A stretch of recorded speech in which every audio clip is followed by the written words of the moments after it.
Shalom adik-adik, shalom.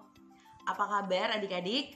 Semoga kabar kalian selalu sehat, semangat, dan sukacita adik-adik. Demikian juga kabar Miss Magda sama. Oke, adik-adik, hari ini kita ketemu lagi di Mentoring PPA hari Rabu ya. Di pekan ini Miss Magda akan melanjutkan materi yang Rabu lalu sempat kalian perhatikan, kalian dengarkan, kalian simak, kalian catat di YouTube channel Miss Magda juga ya. Nah, hari ini Miss Magda akan melanjutkan tentang materi pembawa acara atau Master of Ceremony bagian yang kedua. Nah, sebelumnya Miss Magda mau pastikan bahwa adik-adik sudah berdoa sebelum menyaksikan video pembelajaran ataupun kegiatan kita hari ini ya. Kalau adik-adik sudah berdoa, silahkan dilanjutkan. Kalau belum berdoa, pause sebentar video ini lalu berdoalah ya. Setelah selesai berdoa, mari kita lanjutkan. Oke, adik-adik, pekan lalu masih ingat pasti ya, kita belajar tentang apa sih arti dari pembawa acara atau Master of Ceremony. Tugasnya apa? Kemudian apa saja yang wajib untuk kita persiapkan. Nah, selain pentingnya cue card atau susunan acara pada saat kalian dipercaya menjadi MC atau pembawa acara, kali ini Miss Magda akan perlengkapi materi kita tentang pembawa acara di bagian yang kedua ini. Adik-adik, Miss Magda mau bertanya ya.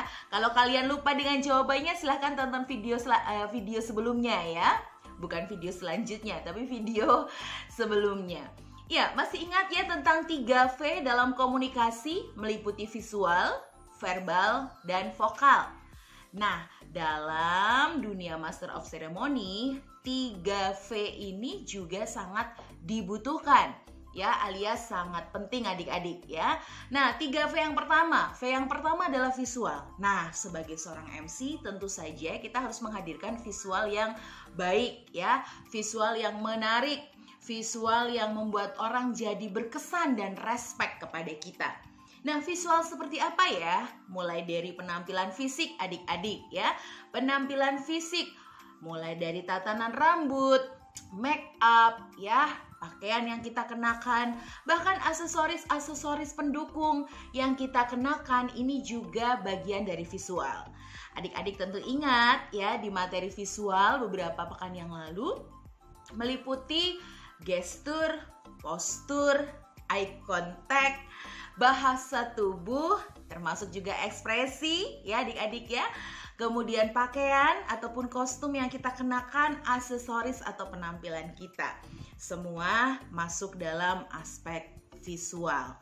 Nah, tentu saja sekalipun acara yang kamu pimpin atau kamu pandu adalah acara yang sederhana, yang mungkin tidak melibatkan banyak orang atau bahkan hanya melalui perjumpaan virtual atau online, ya, kalian tetap harus menampilkan visual yang terbaik. Nah, kalau acara online tentu saja kita harus pastikan sinyal kita lancar ya, kemudian device kita support dengan penampilan yang bagus, artinya pencahayaan juga harus oke ya. Kemudian kita framing ataupun menempatkan visual kita juga enak dilihat ya.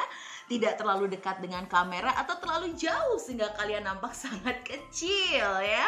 Nah, adik-adik, visual itu banyak aspek memang, tetapi tidak bermaksud membuat adik-adik merasa beban gitu ya, dan berat jadi MC. Miss Magda ambil V yang pertama dulu ya, visual. Pastikan penampilan kalian bersih, rapi ya, dan enak dipandang atau good looking.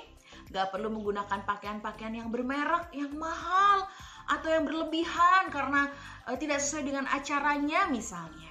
Ya, adik-adik bisa sesuaikan diri, minta saran dari orang lain ya, minta atau cari belajar tutorial fashion ya, berdandan, berpakaian, dan menata rambut, pemilihan sepatu, dan lain-lain.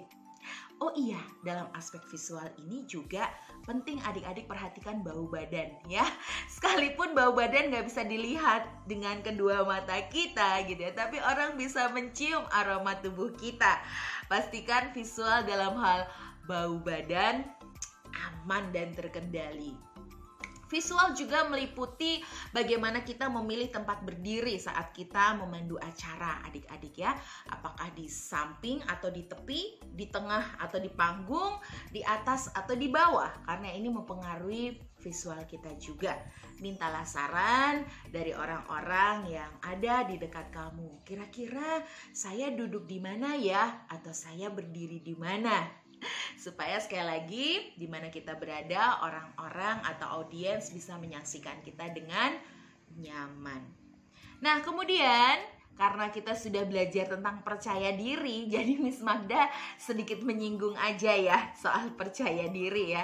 Bagaimana percaya diri ini akan semakin meningkat seiring jam terbang ataupun banyaknya latihan serta kesempatan yang adik-adik peroleh. Ya, kalaupun ternyata kesempatan tidak sebanyak yang adik-adik harapkan, kalian bisa juga loh menciptakan kesempatan untuk diri sendiri dengan cara berlatih di depan kamera seperti Miss Magda hari ini.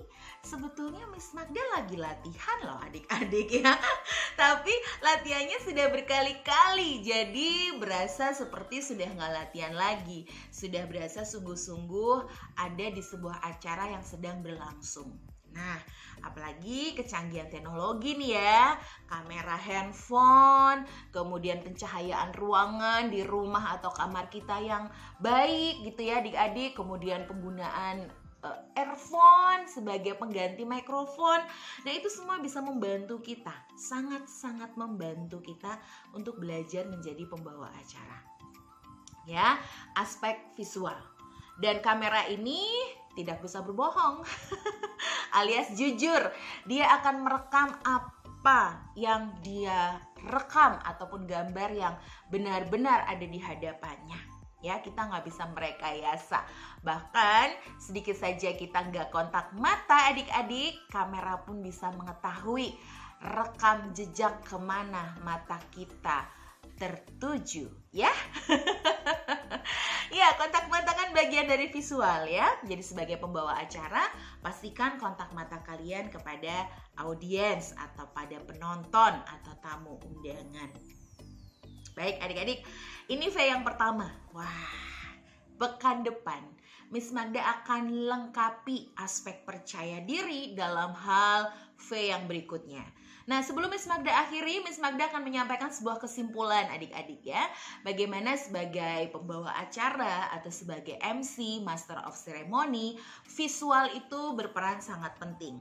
Dan visual ini atau penampilan ternyata juga meningkatkan rasa percaya diri kita. Ya, rambut yang rapi, make up yang sederhana, tidak terlihat pucat, kemudian juga aksesoris yang mendukung ya. Yang tidak berlebihan tentu saja adik-adik, yang sesuai, sederhana atau simple tapi pas. Kemudian pemilihan pakaian ya, mungkin celana panjang atau rok, atau mungkin dress, batik, garis-garis, kotak-kotak, apapun motifnya ya, padu-padankan dengan alas kaki yang sesuai. Entah itu sepatu sandal atau mungkin sepatu, tergantung acaranya. Kalau memang acaranya lesehan adik-adik, kalian tidak perlu pakai alas kaki misalnya karena duduk di karpet atau di tikar, ya sebaiknya lepaslah sepatumu, letakkan di tempat yang aman adik-adik, pastikan kaos kaki kebersihannya terjamin ya. Jangan sampai saat dibuka sepatunya, wah kaos kakinya baunya menyebar ke seluruh ruangan ya, nanti adik-adik malu sendiri. Udah dandan ganteng, cakep, cantik, menarik tapi bau kaki. Nah, oke deh adik-adik, pekan depan Miss Magda lanjutkan lagi bagian yang ketiga dari materi pembawa acara. Karena seru adik-adik. Ini aja belum latihan sudah seru ya. Apalagi kalau nanti kalian latihan. Wah, rasanya panas dingin, seru banget pokoknya ya. Adrenalinnya aktif gitu ya, deg-degan gitu ya adik-adik ya. Gak apa-apa, nikmatin aja proses belajar. Miss Magda juga dulu sama seperti adik-adik. Belajar, tekun, mencoba, setiap ada kesempatan digunakan. Gugup, oke, diterima rasa gugupnya. Malu, diterima rasa malunya. Setelah itu perbaiki, tingkatkan, belajar, latihan, dan jadinya expert atau ahli. Terima kasih adik-adik, sampai ketemu Rabu depan ya. Shalom, Tuhan Yesus memberkati.